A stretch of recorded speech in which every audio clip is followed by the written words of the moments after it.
राजा साहब, मैंने आपकी आज्ञा का पालन किया, दोनों कुंवर को बुला के लाया हूँ। अब देखो अपना फैसला सुना दो, जो भी सुनाना है। तो नमो नमो माता पिता और जिनसे भया करी, अरे आशीर्वाद बना रहे तुम्हारा, यही मांगू।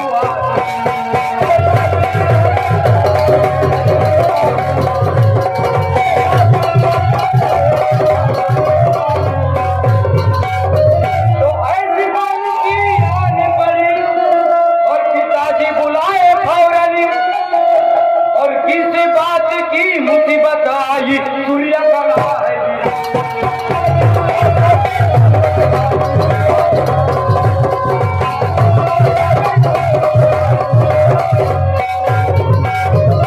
बुलाए दोनों भाई को, अरे हो राजधानी भाई, क्या हुक्म है आपका, बिना मेरे सरकार।